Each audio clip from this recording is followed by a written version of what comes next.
Good morning and welcome to Up to the Minute. I'm Dr. Tony Real Sutherland, and I have with me today Parrish Murphy, who's going to tell us how to find us. Well, actually, he's going to tell you how to find us. Isn't that right, Parrish?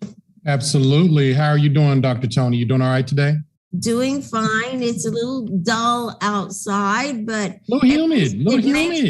Yeah, but at least it's not as hot as it would normally be if the sun was out. Well, the great thing is we're inside, and when you're inside, you can catch us live on Houston Community College District Facebook page, YouTube, and we're also on Twitter, LinkedIn, and Instagram. You can also catch us on HCCTV Monday through Friday from noon, 5, and 10 p.m. That's right. And remember to look for Houston Community College District, not just HCC, because it's, they got 1,000, it seems. Maybe not 1,000, but a bunch of HCCs. But district, only one. Okay. So today we feature another success story from our international student program, Juliana. And Juliana is with us today. Juliana, how are you doing? I'm good. How are you guys doing today? Doing very well, very well. And we're going to come back and talk to you. You are an excellent success student. So we're going to talk about your success and your journey and all of that. But we'll do that in about 10 minutes. But first, we're going to talk to a chef because today is Tasty Tuesday. And we will have with us she was on MasterChef Latino, and it's Dubraska Wawi. And Dubraska, how you doing? Let me see. We got to unmute your mic. There you go. Talk to us. Unmute me. That's there it. You go. There you go. Well, I'm doing great. Thank you for the opportunity to be with you guys. Such a pleasure. Yes. Well, she is a local caterer from Venezuela, but she combined her love of cooking with travels. She has traveled all over the place.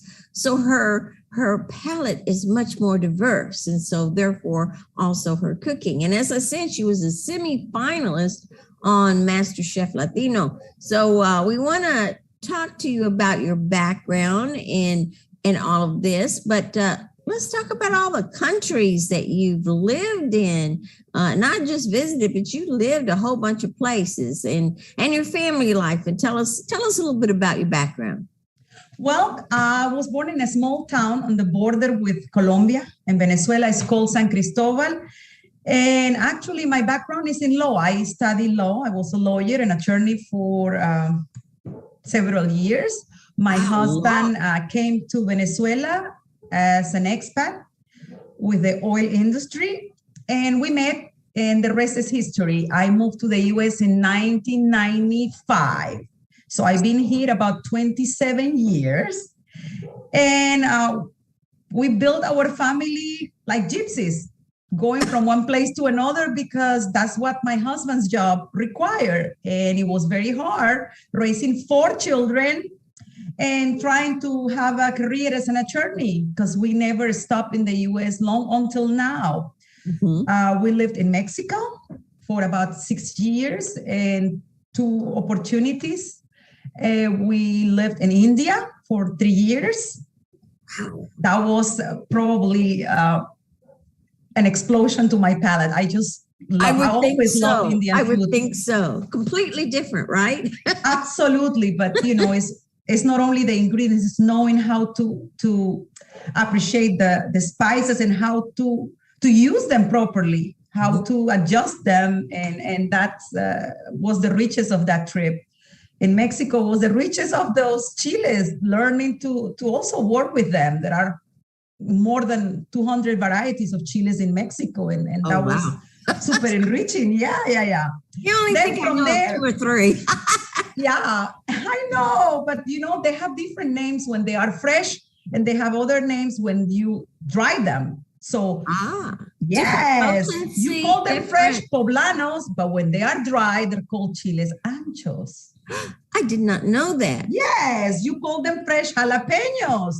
But when they are dry, they're called chipotles. Oh, wow. I learn something new every day. Me too. So you've been to the Middle East, you've been to India, Mexico, all over the place. And you're a lawyer. I did not know you were a lawyer. I mean, how did you go from being a lawyer to cooking? Well, I cooked my entire life, but 35 years ago, being a chef and a female chef in Latin America was not something that my parents considered a respectful profession or something that was gonna give me a living, earn me a living. So I had to kind of put that in the, in the storage, in the vault of my dreams, and do what they told me to do, because I was an obedient daughter too, And I studied law. And I mean, I was happy. It was not my first choice. Was it passion? Yeah. And there is a big difference when you do something with passion, because when I work, it doesn't feel like a job. It's something that I enjoy. Obviously, I get tired sometimes when I have a lot to do, but it's something that propels me and makes me wake up every day with happiness. Speaking of cooking, you're going to show us something, right? You're going to demonstrate something for us. Why don't you start that and we'll keep talking while you work on it. What are you going to show us today? Well, I'm going to show you something that is extremely traditional in Venezuela. Everybody that talks to a Venezuelan knows that we eat what? Arepas. But you can feel that arepa with so many different things. Like you will feel a taco in Mexico with so many feelings, whether they are vegetables or meat and different kinds of meat, cheese, ham, whatever. So today we're going to make a reina pepiada. And I love this one because this particular recipe was created for the first Venezuelan that won Miss Universe in 1958. So her name was Susana Dwim, and a guy selling arepas in Caracas, he saw to call a woman, she looks like pepiada, is that she looks very nice. So he called that dish La Reina, the queen. I'm not sure if I would know if somebody told me that if it was a compliment or not. Well, yeah. So it's basically a cold chicken salad, made with, avocados, obviously, is one of the products for us here in Latin America. It has some, I'm going to turn down my camera so you can see the ingredients. Let's see what you're doing. And I'm going to show you also the arepas. I have here one. I've been making them really fresh, so everything looks beautiful. And they're not fried. They're like Mexican gorditas for those who don't know them. But they're made with a different kind of flour. They're made with the white corn, the hominy corn. So if you have leftover chicken, roasted chicken, that's the best way to use it. So we have chicken, we have some celery, finely chopped. We have the avocados, as I said, little bit of onions, cilantro, green peas, little bit of mayonnaise. I like to make my own. Little squeeze of lemon juice. Little bit of mustard. I like to use the Dijon one. You can use the regular one. I like this one. It has a different depth of flavor. And some salt and pepper. That's it. We're going to mix that. Sounds wonderful. Now, while you're doing this, let me ask you. Now, you were a graduate of HCC Culinary Department, right?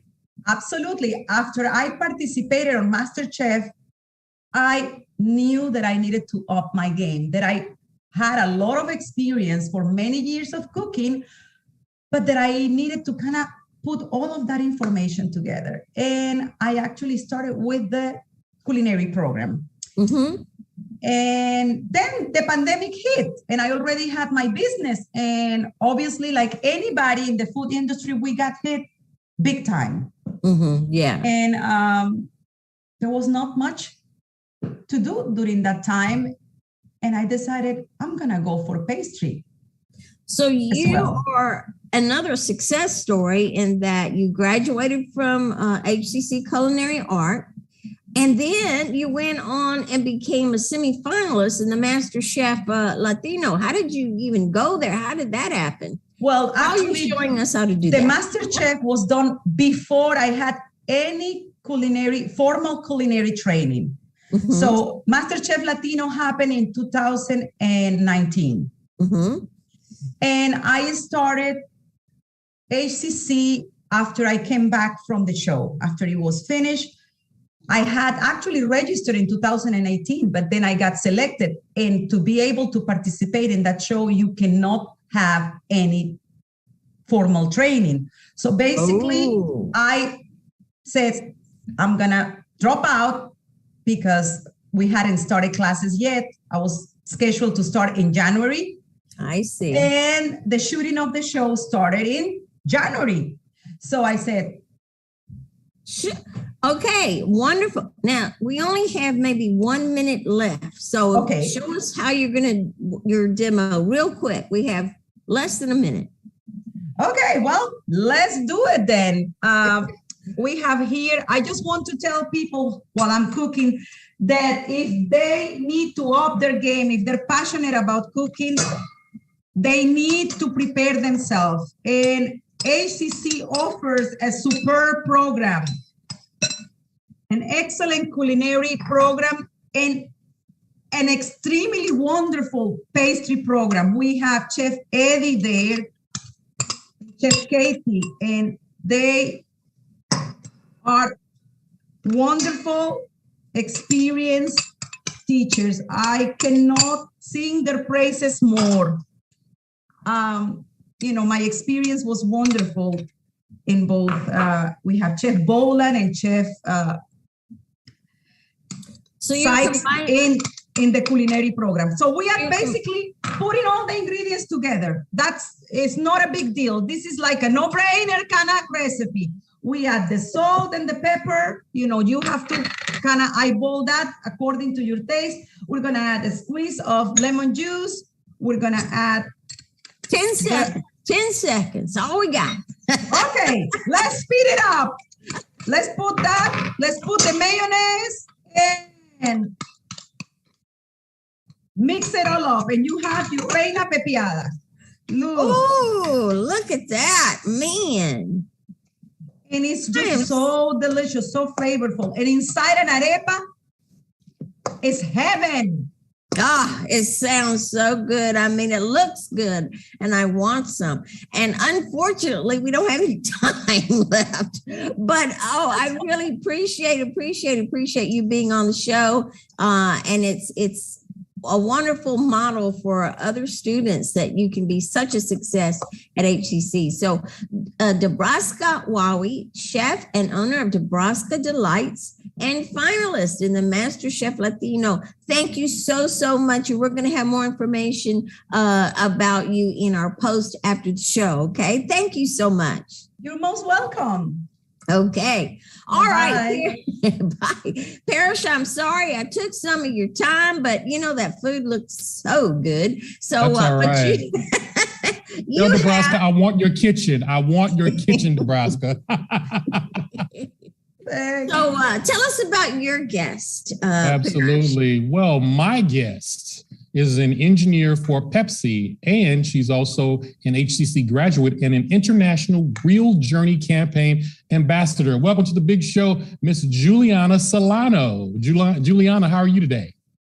I'm good. Thank you so much for having me. Absolutely. Thank you for being here. Now, as a graduate of HCC, tell us about your life while you were here at HCC. Sure. So, I found HCC because I was working in the restaurant industry and I wanted to do more. To me, HCC was ideal. It's affordable, it's local, and everybody accepts credits from HCC. So I enrolled in the engineering and science program. And I have so much respect for that program. I still have some professors that I have so much respect for. Dr. Phil Unruh, he was my calculus professor. He's an absolutely brilliant person, has taught me quite a bit. And so I was just lucky to be able to find that program, which essentially streamlines you into UT Tyler engineering. So I did mechanical engineering from there. And, both of those programs are very good because, unlike most universities where they have really, really large class sizes and, your professors don't necessarily know who you are. I was lucky to have a good, educational experience where every single one of my professors knew my strengths, knew my weaknesses, and, they genuinely want to see you succeed. Good. Now, what happened when you became an engineer after graduation? So, during the program, I was an intern at Kroger. So I did several construction projects for Kroger. I installed a bunch of HVAC systems as well as refrigeration systems throughout Houston. I also took an internship at Toyota where I did some part design. So I was designing spoilers and wheels and some floor mats. So all sorts of accessories. I was in their accessories department. And currently I am a manufacturing engineer. So I work here at the Pepsi plant. And my main assignment right now is the Aquafina water line. Yeah, my favorite water. If you guys are familiar, so that's essentially what my job is. It's 8 machines that run in series. And I work on the maintenance of the machine, making sure that the water is good quality and so on and so forth. But that's pretty much what I do. That's my day-to-day. Wow. Now, what was a challenging project you worked on in school and how did you overcome those obstacles? So when I was in school, so in the senior design program, so essentially the last year of your engineering program, you have to work on a 1-year project. So, and this project dictates whether you are allowed to graduate or not. So this project that we had to work on was pretty tedious. It was a pressure control system for a welding procedure.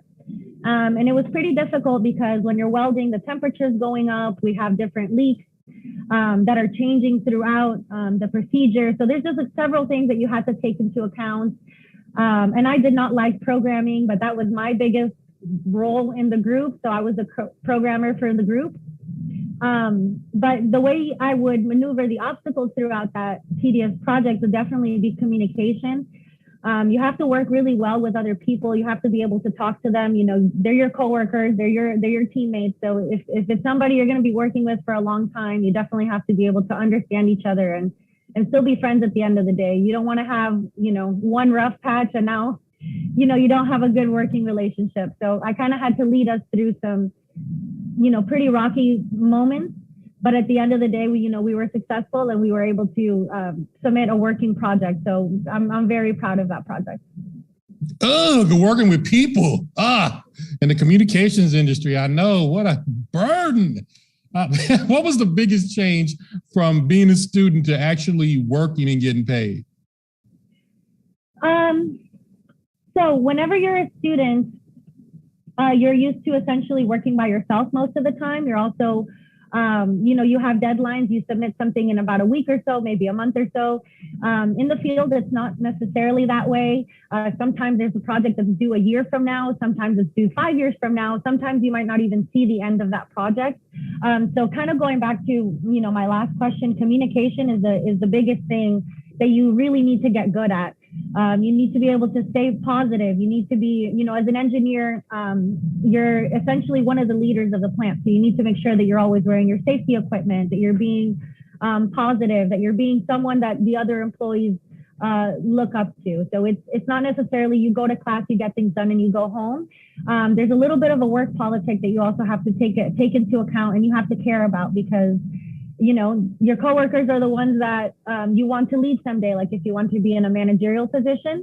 So you might be very good at your job, but if nobody likes you, you're probably not going to be a leader of that team, right? So that's something that you definitely have to keep in mind whenever you're moving from being a student to being a professional in the field.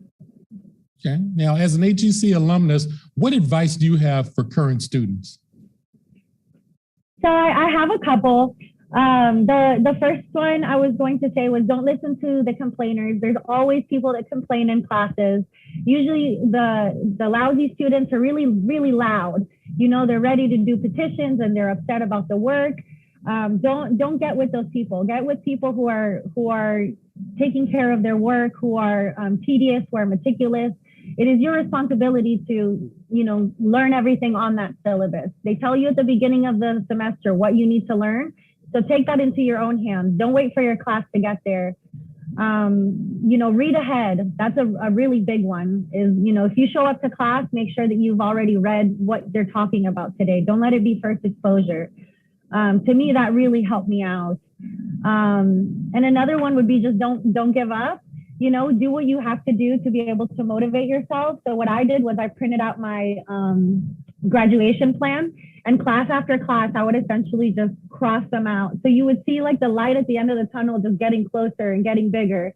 And, once you're on through to the other side, you're not struggling as a student anymore. You're free, if you will. So free at last.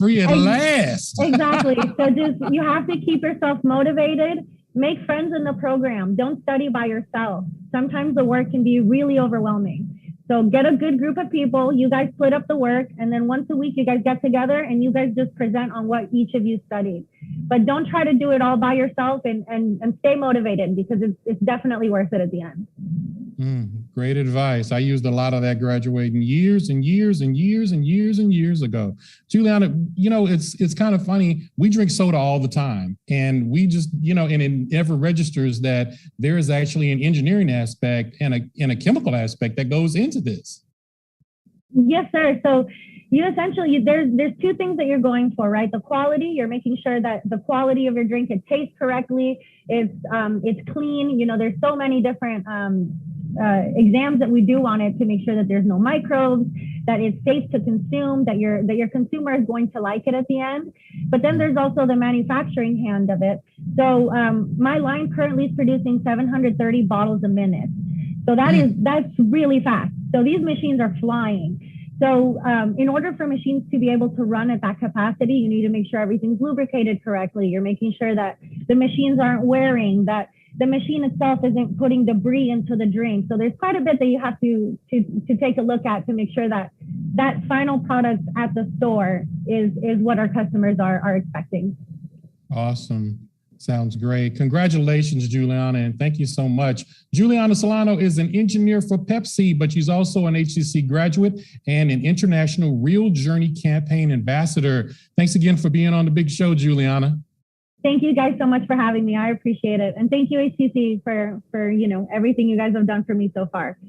And keep my Aquafina tasting good. Yes, sir. I like my water watery. Okay. Have a good Tuesday. Wonderful. Well, now we have all kinds of news and events to tell you about. I'll start with World Refugee Day. HCC is hosting a World Refugee Day in collaboration with the United Nations and the City of Houston. The UN Association will host a panel discussion with select Houston Consular Corps representatives from refugee host countries to highlight the plight of refugees and the humanitarian efforts made by host countries. To focus on the different regions of the world who host refugees, HCC has invited consul generals from Poland, Colombia, Pakistan, Bangladesh, and Turkey. That's all over the place. And it'll be held today at 6:30 p.m. at the West Loop campus. So be sure and try to look that up. And also Dr. Donna Davis. She is a DEI officer. She will be hosting a virtual morning and afternoon professional development training and certificate program series called Gender Equity. 2 days and 2 times. Morning session will be at 10:30 a.m. to noon, Tuesday, June the 1st. The afternoon session will be 2:30 p.m. to 4 p.m. Wednesday, June 22nd. We will have all the information on our post and registration information after the show. And we also have a STEM summer camp that's district-wide. HCC's Community Learning Program and Texas A&M AgriLife are hosting STEM summer camps to promote the new Katy campus. One of them is called Drone Swift Camp. So that should be a lot of fun, learning how to use a drone. That's going to be at the HCC Southwest Stafford campus. That's June 27th through July 1st. And then a VR, virtual reality Swift Camp. That's going to be from July 18th to the 22nd. That will be at the HCC Northwest North Forest campus. So check our post after the show and we'll tell you more about that. And speaking of North Forest, we have summer audio workshops with David Sharma, our Yoda. He will be hosting them 4 weekends, every weekend in July. It will happen from noon to 4 p.m. Saturdays, every Saturday in July the 9th, 16th, 23rd, and the 30th. Now, you will cover things such as music theory, creating beats, sampling, remixing, and using Ableton's Live's session and arrangement views. We call him Yoda because David is the only person in this region who is actually certified to use the Ableton system. Absolutely. And credit where credit is due. Financial aid grants and loans are there for students to help them toward buying books and supplies. So check out the summer 2022 book credit. We'll have that information after the show. And there are summer classes that you can actually still register for, the little smaller ones that are very short. But most importantly, the fall 2022 registration is going on now. You've got to register for it. Tell us a little bit about it, Parrish. Well, the options are still online. As you said, that you're still able to register for some of the summer courses, but the big thing is fall registration. You can get a jump ahead and prepare for fall registration. Now, the course options still remain. You can do it online anytime. You can do it online on a schedule. You can do the hybrid, or you can do in-person and hybrid lab. For registration on all HCC programs, go to hccs.edu/apply. That's hccs.edu/apply. And up next for Small Business Wednesday, we will welcome the winner of the HCC's business plan competition, Toner Bone. As seen on Shark Tank, it's called the world's most versatile glute trainer, designed to tone every part of your derriere in just 5 minutes a day. So that's something I definitely need. And one other thing, what is that, Parrish? Oh, and we'll have a faculty member from HCC's electrical technology. I'm sorry, you messed me up. I'm so sorry. You said glues, and I thought booty, and I was like, okay, all right, let me go. Sorry about that. But we will have a faculty member from HCC's electrical technology program to talk with us about its smart home automation class, as well as such things as smart building and commercial structures as well. Excellent. Well, thank you, Parrish. Next time I said derriere, which is the same thing as a booty. That's fine. That's fine. You're a doctor. I don't have DR in front of my name. You don't have DR in front of your name. You can say booty. Okay. Well, thank you, Parrish, for being with us. Thank you, audience, for being with us. And we'll see you tomorrow on Up to the Minute.